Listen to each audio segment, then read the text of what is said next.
Smoke fills a passenger plane 10 kilometers in the sky.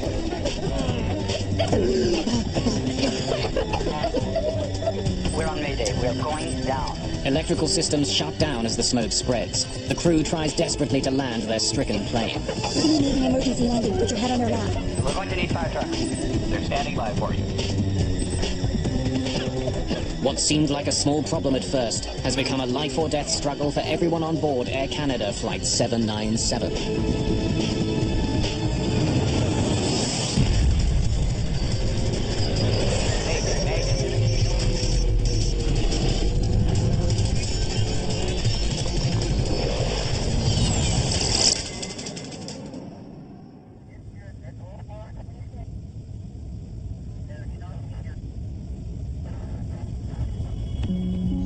Early evening, June the 2nd, 1983. Supper time aboard Air Canada Flight 797. Captain Donald Cameron has been working for Air Canada for 17 years and has flown almost 5,000 hours on a DC-9. But it doesn't mean he gets to eat first. How's your seafood? Nice? Before he can dig in, his first officer, Claude Ouimet, will have to finish. Good. The jet is in the middle of a flight from Dallas, Texas to Montreal with a stopover in Toronto. The heavy cloud cover below hides some light showers, but at their cruising altitude of 10,000 meters, the view is clear and bright.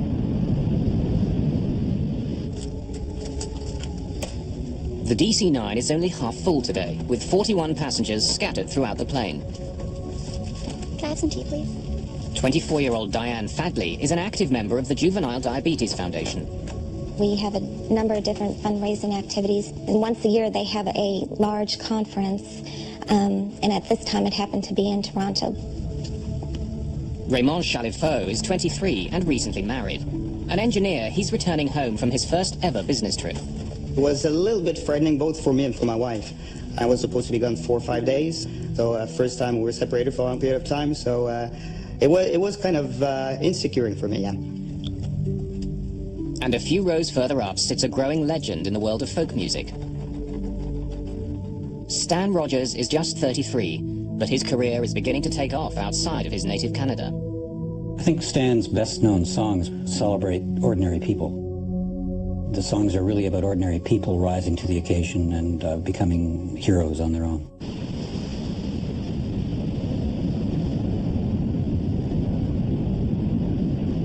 Just before 7 o'clock, the plane is a little more than halfway to Toronto. What was that? It's right there, I see it. Right there. Yeah. 3 circuit breakers have popped out. Like fuses, they protect delicate electrical circuits on the plane from becoming overloaded. Like a machine gun. Yeah. Zap, zap, zap. The 3 breakers are for the flushing motor in the toilet at the rear of the plane. Cameron decides to give them a few minutes before he tries to reset them again. You know, sometimes it overworks and overeats, and then the breaker popped, and then it cools off, and then you push the breaker and everything's fine. So put the snag in the logbook, and that's it. Someone must have pushed a rag down a toilet or something. Jammed it and it overheated. Cameron thinks that something must be stopping the motor from working properly. But it's not an emergency. Toilets get blocked all the time. Several minutes pass as the plane continues on its way to Toronto. Flight attendants Laura Kayama and Judy Davidson are busy serving up dinner in the cabin. In the cockpit, it's Captain Cameron's turn for dinner. But first, he wants to reset the 3 circuit breakers. Without them, the toilet won't work. The rest of the flight could get uncomfortable for the passengers. Pops as I push it. He's given it more than 8 minutes. But whatever is wrong with the washroom, it isn't fixing itself. In the cabin, one of the passengers complains about a disturbing odor. Maybe it's a strange smell. Let me take a look.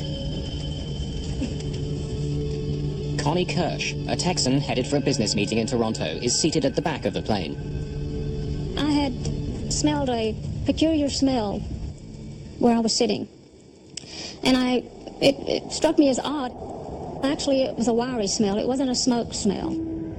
A wisp of smoke is leaking out of the washroom. The smoke and the acrid smell of burning plastic takes Davidson by surprise. This is much more than just a clogged toilet. Other passengers are beginning to notice the smoke and the suffocating smell. Sergio, there's a problem in the washer. Judy says there's a fire. Okay, I'll be right there. Chief Flight Attendant Sergio Benetti is in charge of the cabin crew. As a precaution, we're moving everyone through rows. The smoke is noxious and overpowering.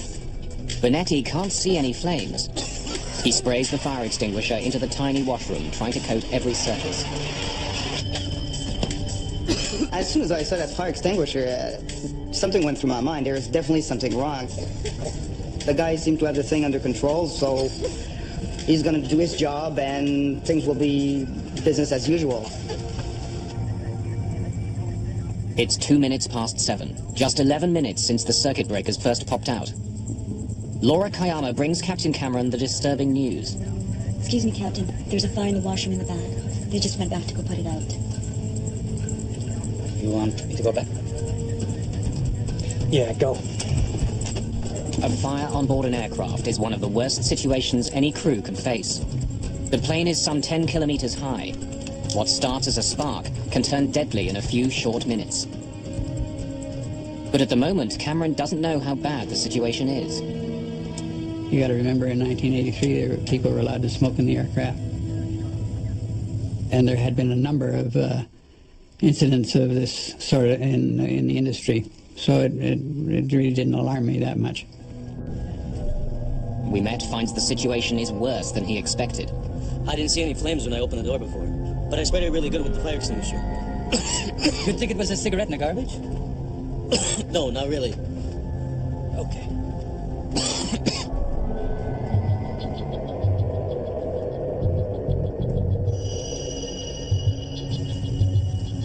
Can't get back there. Smoke's too heavy.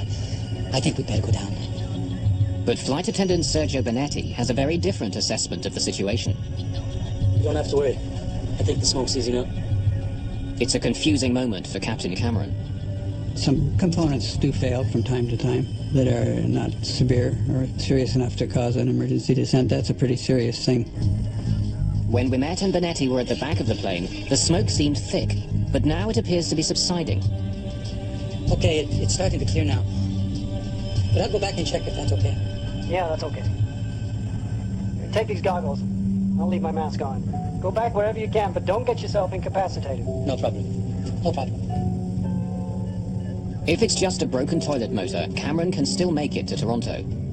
But if it's more serious, he'll have to land immediately before the small inconvenience becomes a deadly problem.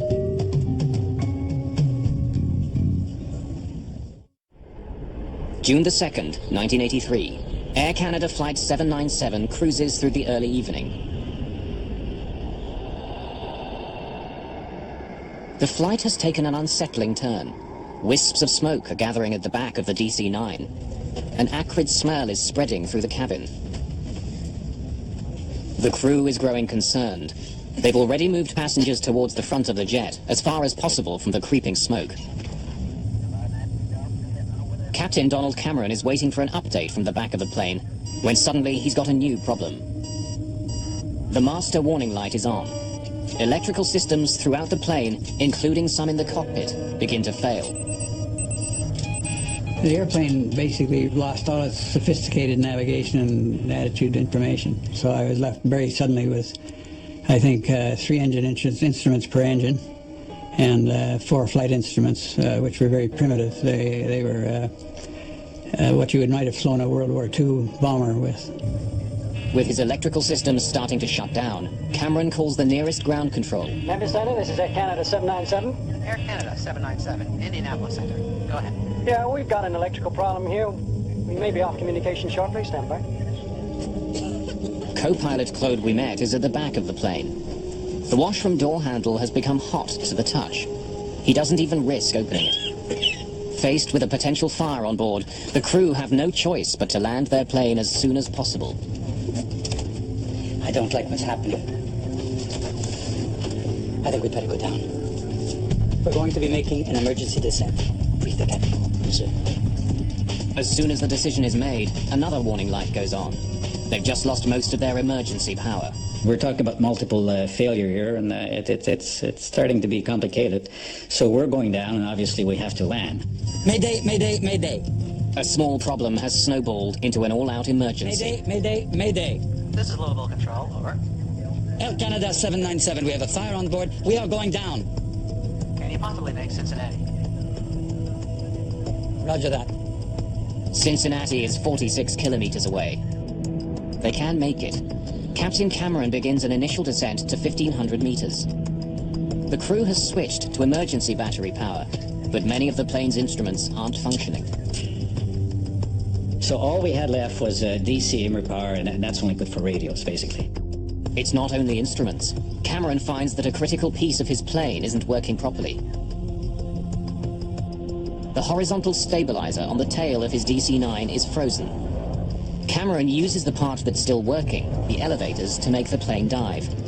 But like a car that's lost power steering, the aircraft resists. As Cameron pushes on the controls, they push back, with a pressure equal to 20 kilograms. The airplane became very heavy, and that took my total concentration to fly the airplane. An acrid, bitter smoke is creeping forward from the back of the plane and seeping in from the seams in the fuselage ceiling.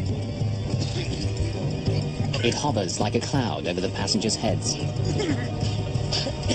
Incredibly harsh smoke that was really irritating your throat.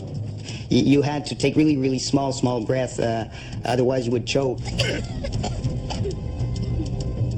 I could see it rise.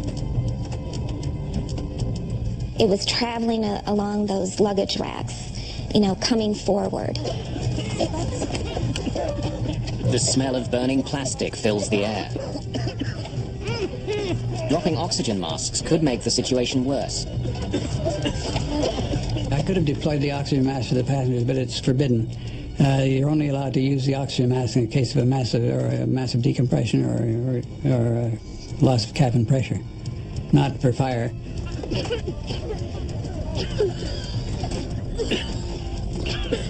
I was crying and scared. I wasn't hysterical.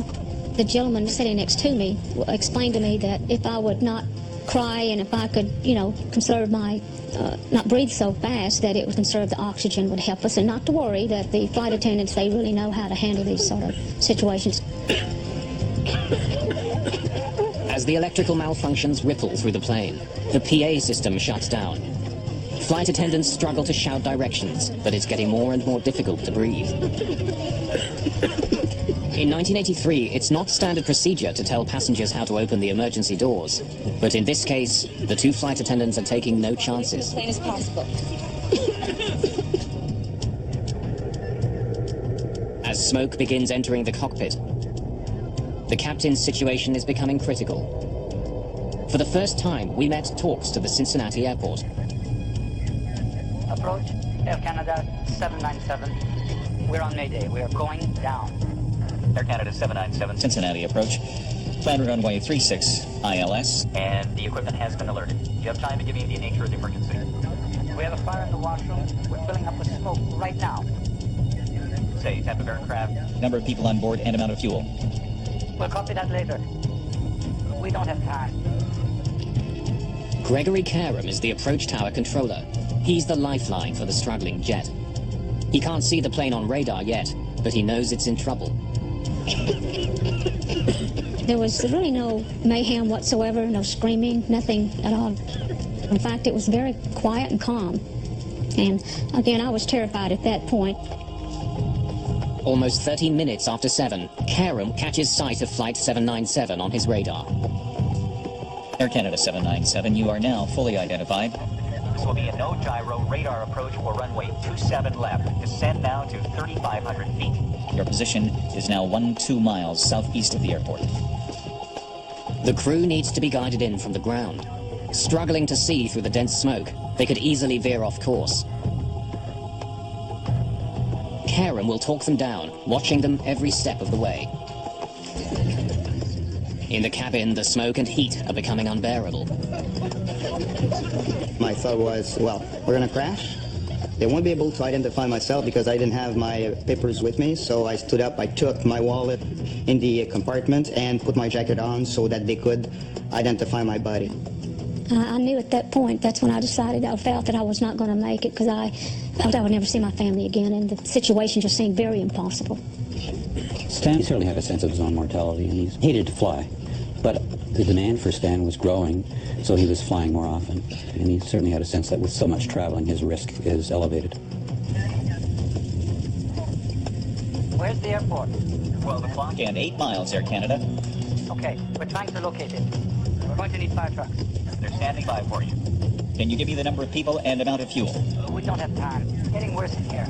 Understood, sir. Turn left now. You are 1/2 mile north of final approach.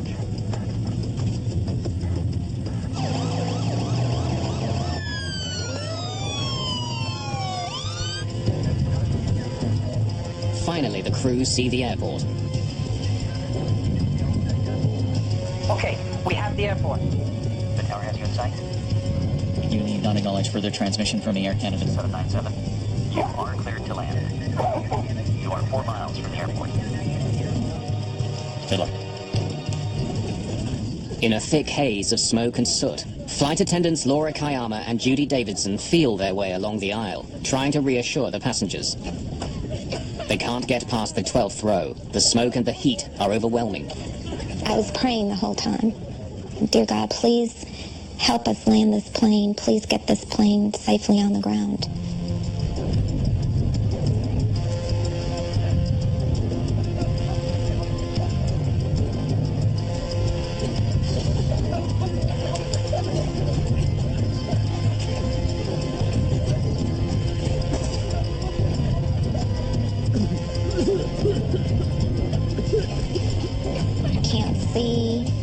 Can't breathe, death absolutely crossed my mind, but hang in there, don't give up. I've been married for less than a year and it's already over. So I started breathing as little as I could and start thinking seriously of my wife. Fighting the reluctant controls, Captain Cameron's strength is being pushed to the limit.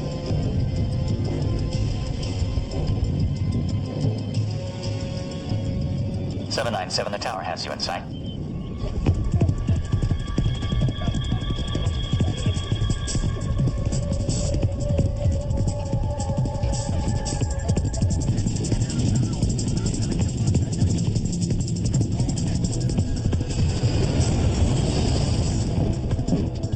Squinting through the smoke, the crew of Flight 797 land hard. At 20 minutes after 7, the Air Canada plane is on the ground.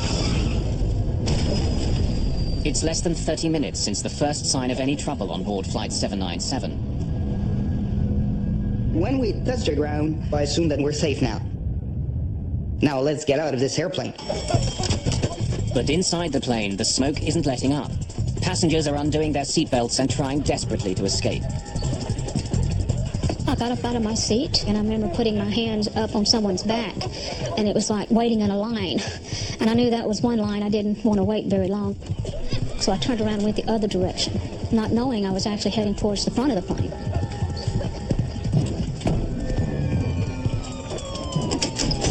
Sergio Bonetti is the first one to the door. He helps gasping passengers escape.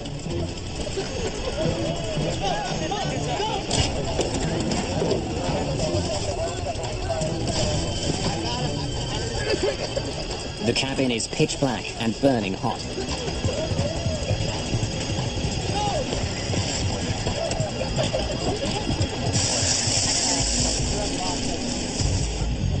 In the cockpit, the crew quickly shuts the plane down. The first officer escapes through the emergency window. It's a 5-meter jump to the ground.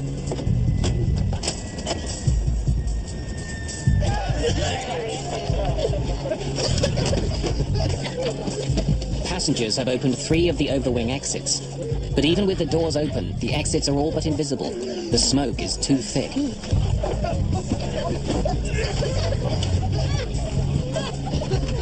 I saw a light. light, and it was the door that had opened. Someone had opened the door. I realized what it was. I ran to the door and held my help. I just put my face out so I could breathe. Passengers who have found the exits slide off the wing and stumble to safety. On the ground, Laura Kayama and Judy Davidson frantically move passengers away from the deadly plane. Fire rescue vehicles surround the plane. They douse the plane's exterior and the ground beneath with foam, fearing a fuel fire or worse, an explosion. Through the cockpit window, we can see Captain Cameron sitting in his seat looking dazed and slumped towards the wheel. First thing that got my attention was to see Don's face in the window and realize that he was not completely conscious. I couldn't get out of my seat. I'd start and I'd get my arse up in the air or like that, and I'd be pushed back by I have no idea. It was an invisible force, but it was probably smoke and fire. Desperately trying to save the captain's life, Wimet tells firefighters to cover him with foam. And it was a soapy, ice-cold mixture that drenched me. It works. Cameron stirs and climbs out through the cockpit window. Stop! There he is! Stop! Barely 90 seconds have passed since the plane landed, when suddenly the whole interior of Flight 797 ignites. The flames roll through the cabin like a train. Captain Donald Cameron is the last person to get out of the plane alive. We knew there were people in the airplane, unfortunately, at that point. That was finished. The cabin fire breaks through the top of the fuselage. Black smoke can be seen for kilometers. Flight attendant Laura Kayama begins to count. I will remember these words forever. She told us to line up so that she could count the survivors. If there were survivors, obviously they were dead. Including the crew, there had been 46 people aboard the plane. But there aren't 46 people on the runway.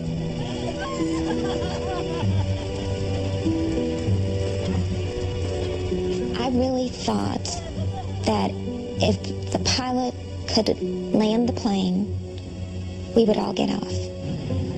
But I knew when I looked around, I didn't think we were all there.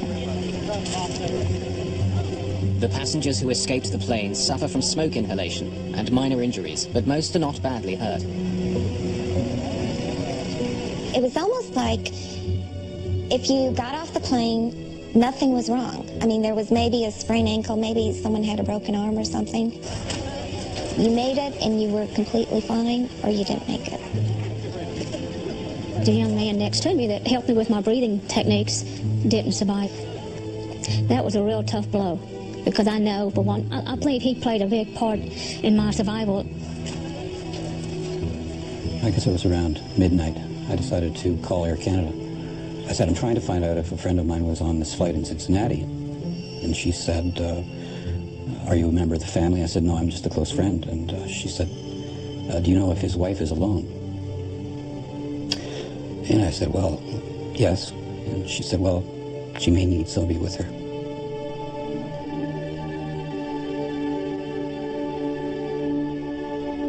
Stan Rogers, the rising musical star, didn't make it off the plane.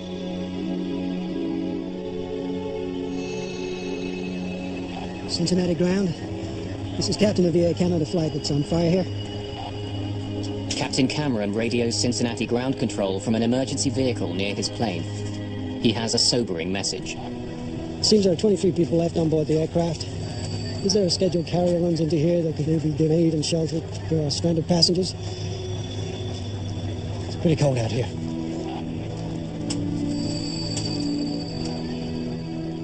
What began with a simple electrical problem has taken the lives of 23 people.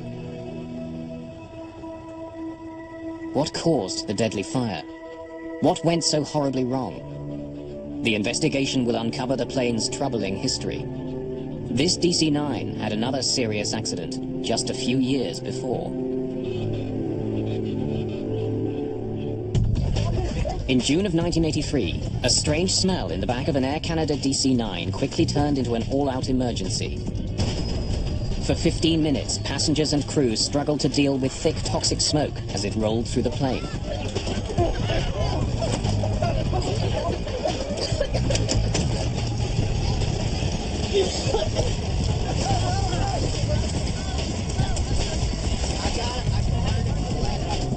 Flight 797 made a remarkable landing, only to burst into flames 90 seconds later. 23 people didn't escape the plane.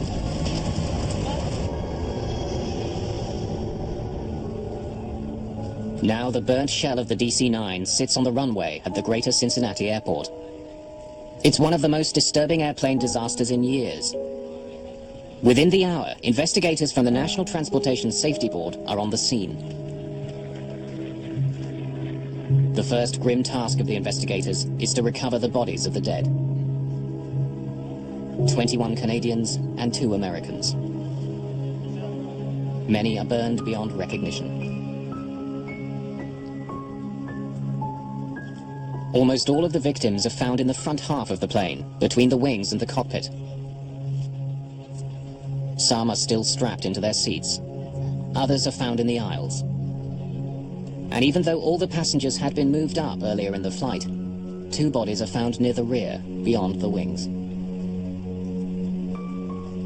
Because of the dense smoke in the cabin, the passengers couldn't see well enough to find the exits. And 2 passengers went beyond the overwing exits and succumbed to the environment. Investigators take blood samples from the bodies. They find deadly levels of certain chemicals that were produced as the plane burned. When we did toxicological studies, we were able to determine that there were some significant high levels of cyanide and fluoride in the blood, as well as carbon monoxide. It's not known if the toxic fumes killed the passengers. All that's certain is that they were unable to escape before the flames tore through. When I went on board, I was just struck by the acrid smell. It was kind of eerie because there was a lot of fire damage. A lot of the fuselage was burned. The interior of the cabin was burned down to the tops of the seats. With the bodies removed, investigators begin digging through the wreckage to try and find the cause of the fire. Among them are members of the FBI. They were investigating to determine whether terrorism might have been a factor, so they were on scene right away looking at the aircraft to make that determination. The FBI examines pieces of the plane's floor, samples of water from the washroom, even a plastic vial found on the floor. The FBI became involved very early because of the possibility of a crime taking place. Takes precedent over a accident. They were looking for anything that would have to do with an incendiary device or a small explosive device or anything that could be fused to start a fire. They determined that there was no evidence of any crime being committed. It was probably accidental ignition, and so they then left and NTSB took over the accident. Having discounted the possibility that the fire was deliberately set, investigators consider the next obvious cause, a cigarette. When smoking on planes was still allowed, the most common source of fires in a washroom was the trash container.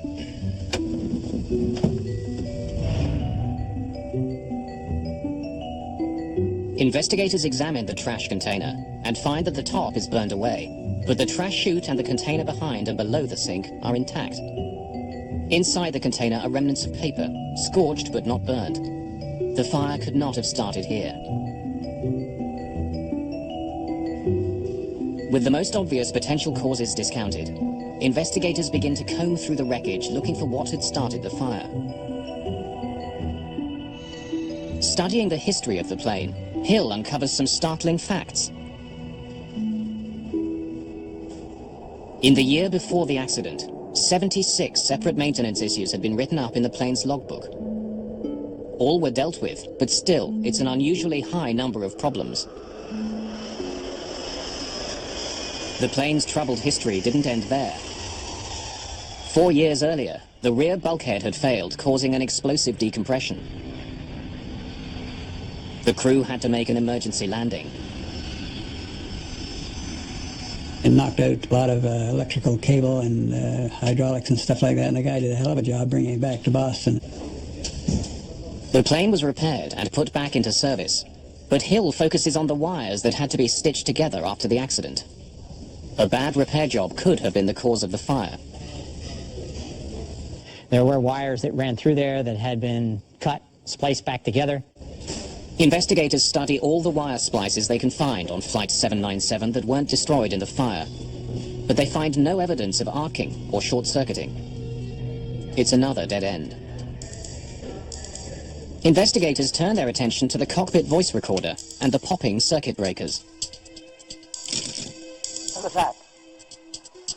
It's right there, I see it. Right there. Yeah. Like a machine gun. Yeah. Zap, zap, zap. The circuit breakers trip as a precaution. When they begin to overheat, the circuit breakers turn off, cutting electrical current to the motor. It's a safety feature, so the motor won't cause a fire.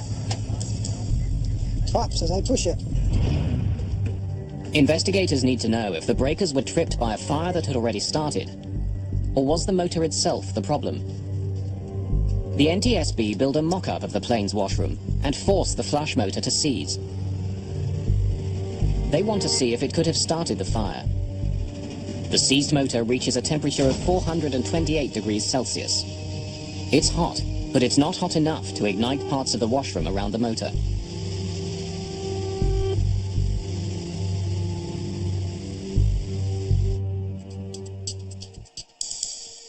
As they listen to the cockpit voice recorder, investigators uncover a puzzling clue. 3 minutes before the circuit breakers popped, the recorder picked up another noise. It was the sound of electrical arcing, like static, repeated 8 times. The noises weren't audible to the crew. Hidden from view on any airplane is a river of wiring. Investigators focus on a cable coming from a generator below the washroom floor. Insulation had rubbed off 2 wires, making it possible for sparks to be produced. Sparks that could start a fire. There was evidence that there was some electrical arcing, but it could have occurred after the insulation had burned on those wires. In spite of countless hours of investigation and numerous tests, in the end the NTSB can't pinpoint the exact cause of the fire. There simply isn't enough evidence. Just because of the vast amount of damage that was done in that concentrated area around the lavatory where the fire burnt for a long period of time and possibly destroyed any of the evidence of where the fire actually ignited. Even if they'll never know the exact cause of the fire, investigators try to understand how it could cause so much damage. There had been heat and smoke, but no one had seen any flames until an explosion ripped through the jet. When you have a fire that has incomplete combustion, when it has a lack of oxygen, they will produce combustible gases. Those gases then can collect, especially in the crown of an aircraft. The fire had burned out of sight behind the washroom walls, and the smoke, hot gases and fumes intensified and spread inside the wall space from the washroom through to the cabin walls. Those spaces acted as a sort of chimney for the gases and smoke that the fire was creating. Although the fire remained concealed behind the walls and ceiling panels, the smoke and hot gases entered the cabin through every seam, gathering in the upper space in the cabin and pressing down on the passengers. The inaccessible areas and the cabin area are all linked together through small cracks and crevices and small openings. The plane is one big pressure vessel with everything being the same, equilibrated to the same pressure. So smoke and gases in those areas would fairly quickly start to permeate into the passenger cabin. When the doors were opened during the evacuation, an unlimited supply of oxygen was suddenly available to feed the fire. The more intense the heat, the more oxygen-hungry a fire becomes. The gas is ignited with the force of an explosion. Once you have a flashover, you produce heat, toxic gases, and you burn up all the oxygen in the cabin, and it becomes non-survivable. The technical part of the investigation is complete. But there are still a lot of questions about how the crew responded to the fire. The first officer says it's starting to clear now, and at that point I reckoned that the fire was under control. Could they have done more to prevent the tragedy on board Flight 797?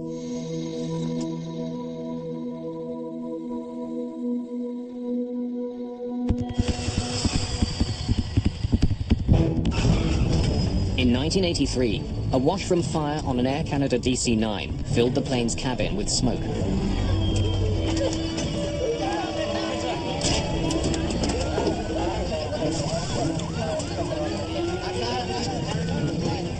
The crew struggled to land the plane, but a flash fire ripped through the jet moments after it came to a stop.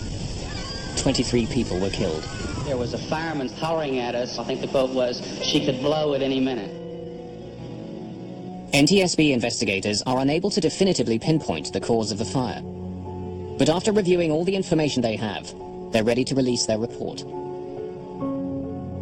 The report on the lethal fire aboard Air Canada Flight 797 is published a year after the accident. It's a landmark in aircraft safety, but it immediately makes for controversial headlines. The NTSB points out that the source of the smoke was never identified, either by the flight attendants or the first officer. The captain was never told, nor did he inquire as to the precise location and extent of the fire which had been reported to him. And with that in mind, what type of fire did you believe that you had? The bin fire. Mayday, Mayday, Mayday. And the report asks a hypothetical question. Canada 797, we have a fire on board. We are going down. Can you possibly make Cincinnati? Roger that. If he'd begun to descend sooner, could the captain have landed at Standiford Field Airport in Louisville, Kentucky? It was a few minutes closer. The report and the media attention it gets are devastating to Captain Cameron and his crew. Soon after the report is released, there's an outcry among pilots in the industry. They resent its implied criticism of Flight 797's crew and the suggestion that they could have begun their descent 5 minutes sooner. Several months later, the Airline Pilots Association submits a petition that defends Cameron and the crew. It makes an impact. The NTSB release a revised report, including the petition by the Airline Pilots Association. In the petition, First Officer We Met writes an impassioned defense of landing the plane where and when they did. The issue wasn't only the distance to the nearest airport, but the required rate of descent. As it was, the plane barely made the descent to the Greater Cincinnati Airport.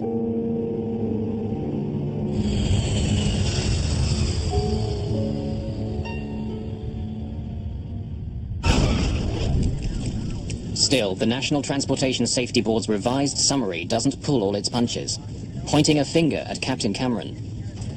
The report states that the time taken to evaluate the nature of the fire and to decide to initiate an emergency descent contributed to the severity of the accident. 20 years later, the statement still stings. I'm glad they were all, the people that got off. I'm very sorry that the people that didn't get off, because we spent a lot of time and effort getting them there. That really bothered me. All I know is that I did the best I could.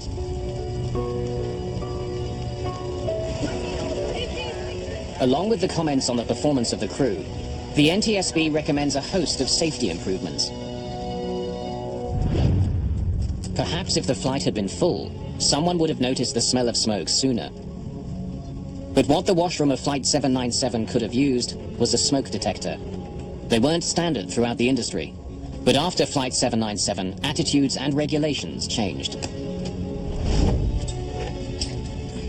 Even though flight attendants did receive some training in dealing with fires aboard a plane, it didn't go far enough. But what was more obvious, the flight attendants weren't properly equipped to attack fires. Without full face masks and oxygen, they couldn't be expected to fight fire while holding their breath. In the years after Flight 797, attendants received better equipment and training. The cabin crew had also made split-second decisions that helped save lives. Moving passengers further up the plane and handing out wet towels minimized the effects of the toxic smoke. Their decision to tell passengers to open the emergency exits over the wings was not standard procedure, but it let some passengers escape more quickly and was eventually adopted as a routine practice. Finally, it became obvious from the location of some of the bodies that passengers died because of precious seconds lost trying to find the exits in the pitch dark. What would have made a difference? Track lighting on the floors and bumps along the overhead bins that identified the rows with emergency exits. Features that would eventually become standard. As a direct result of 797, a number of rules were changed, including a more stringent test for seats, a heat release and smoke requirement for cabin interior panels, requirement for smoke detectors in lavatories, and halon fire extinguishers in the cabin. But the changes were too late for those who died on Flight 797, like the man sitting beside Connie Kirsch. Months after the crash, his wife tracked Connie down. She said, I just understand my husband was the one that was next to you, and I just wanted to know how was he? What was his spirits? And I said, he was in great spirits. He's very nice. He let me sit next to him and explained to me how to breathe. That was really difficult, you know, and the guilt that I carried for a long time was difficult. But I'm past the guilt, but I guess when you go back to it and you think about it like this in detail, you're right back there. Stan Rogers was another victim of Flight 797. He would never be able to fulfill the promise of his life and growing career. I loved his generosity and his loyalty as a friend. As an artist, he was perhaps one of the best songwriters this country's ever produced, and it was really an incredible pleasure and honor to be working with him. He still gets lots and lots of airplay, and so his legend grows. Sometime after the accident, 2 Air Canada employees show up at Diane Fadley's door in Dallas. They brought my Bible. It's dark because it was burned and singed, but it's a paperback Bible, and it did not completely burn up. This is just a reminder to me that God was with me. And I believe He protected me. And, you know, He was there with me.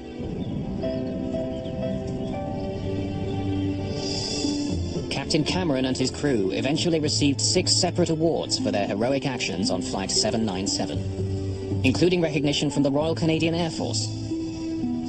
But they're all still haunted by the nightmare.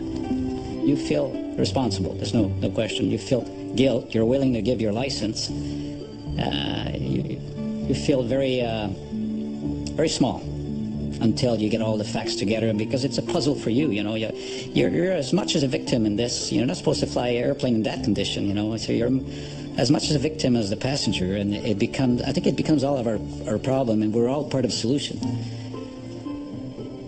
It's just a shame we didn't get everybody out. It still bothers me.